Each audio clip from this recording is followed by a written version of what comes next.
What's going on, guys? It's Things That Don't Suck. I'm Tony, and this is Rich, and today we're going to be bringing you the newest episode of Dexter entitled Ricochet Rabbit.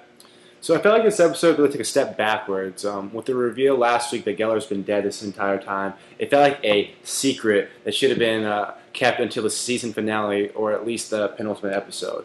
With the loss of the Professor, the show loses some of that mystique, that fire and brimstone that he brought as the Doomsday Killer, and it really feels like Dexter's just going after another loon, another random week's kill with Travis instead of the season antagonist. Yeah, it definitely feels just like another blood sample in one of his slides. It's really disappointing, like you said, that right now the show's moving backwards. It's such a vital time in the season. There's only 2 episodes left, and I find myself more interested in what's going on with the side characters than the actual conclusion or how he's going to deal with this antagonist. Yeah, to say the least, especially since this season started so promising. Yeah, it's super disappointing. So, what do you think? I think this is offensive. Who would choose to be a serial killer?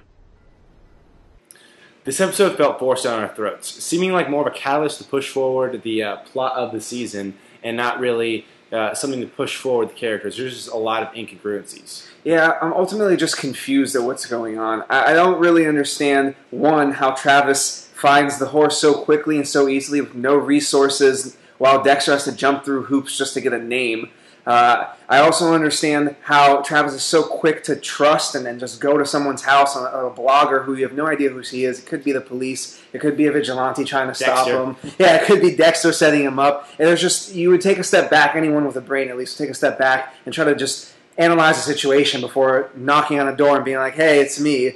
And lastly, Deb trusting Dexter with his mysterious social life just doesn't make a lot of sense to me. It's always been a struggle in past seasons of her not really being sure of what he's doing, and people are always wondering what Dexter's up to, so it just seems weird for her to just say, do what you want, and then meet up with me later. Yeah. Bitches be crazy. I mean, other than all that, you got Travis flip-flopping back and forth. I'm bad. No, I'm good. No, I'm bad again. You'd think with him vanquishing Geller, actually just putting that his dark passenger to rest, that he could just put all this behind him and just move on, even though he's a psychopath. Yeah, it makes... I mean, I guess now that we know that he was crazy since the beginning, since he was a small kid, it makes a little bit more sense, but it's just weird to see him go back to, I'm going to kill people, when the whole reason he was killing people was because of Geller, supposedly. Yeah. But on a side note, Lewis is a total creep. While the writers throw us a little bone here, we get to see some ass, we also pan out and we see that he's the one that bought the Bay Harbor Butcher hand offline, and just bring me to my next point. When he asks Dexter about his video game centered around serial killing, Dexter throws it in his face. While immediately offended and he runs off, I think there's more to this video game designer, or why else would he be so focused and obsessed with Dexter? I think he definitely has a suspicion about who Dexter really is, and like I said, I think there's definitely more to this video game designer, and I look forward to seeing how things play out. Maybe he'll be around in next season. Definitely. He seems more vital than just some side character they threw in for no reason. Absolutely. It was Thomas Matthews. I'm sorry, did you say Thomas Matthews? Jesus Christ. Thank you. Okay. So before we close, I just want to talk about Deb real fast. It really looks like things aren't looking good for her character. As you can tell from the preview for next week's episode, it looks like her as well as the police station are the target for Wormwood. If she didn't have to worry about that, she stumbled upon the fact that Captain Matthews is involved, or pretty much the prime suspect in the that case they ruled a suicide a few weeks ago. So it looks like LaGuardia and Matthews are coming after her full force. I wouldn't be surprised if she gets hurt in this Wormwood ordeal, and then possibly gets they try to take her out in the hospital while she's vulnerable. I think that's definitely a possibility.